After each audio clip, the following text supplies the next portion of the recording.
Guys, may nagtanong, ano daw ba yung hindi mawawala sa holiday Noche Buena ng pamilya namin? Ano nga ba?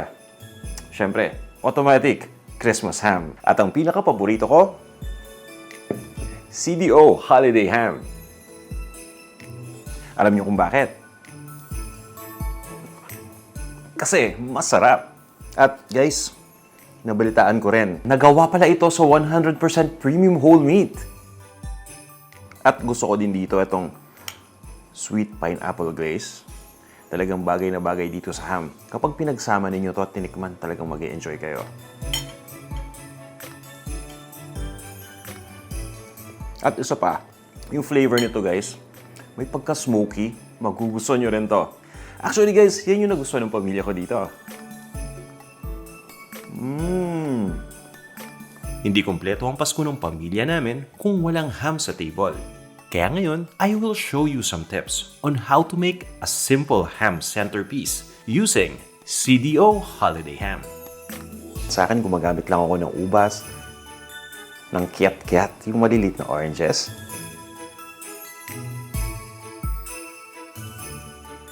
At meron din parsley yan, para lang may contrast sa kulay. Tapos bahala ka na. Gamitin mo na yung creativity kung paano mo yan i-design. Simpleng-simple, diba?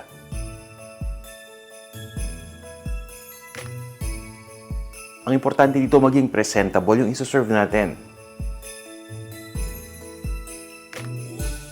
Pero syempre, nasa sa inyo pa rin kung paano niyo to i-enjoyin. Ako, paborito ko tong iprito sa almusal. Tapos kakainin ko to kasama ng pandesal. O ng bread roll. Ang sarap nun, di ba? May nagtanong din sa akin kung paano ko rin mas na-enjoy ang ham. Ang daming paraan para ma-enjoy ito eh. Pero isa sa mga gusto ko yung paggawa ng pinwheel sandwich. Simple lang ito. Kumukuha lang ako ng flour tortilla, nagsaspread lang ako ng mayonnaise, at nilalagyan ko lang ito ng lettuce. Sabay lagay ng ham at ng cheese. Niro-roll ko lang ito at hinihiwa ko lang into serving pieces.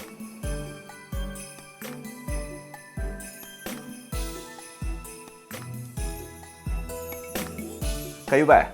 Paano ninyo mas na-enjoy ang ham? Pa-comment ha? Guys, CDO Holiday Ham. Come on and taste it!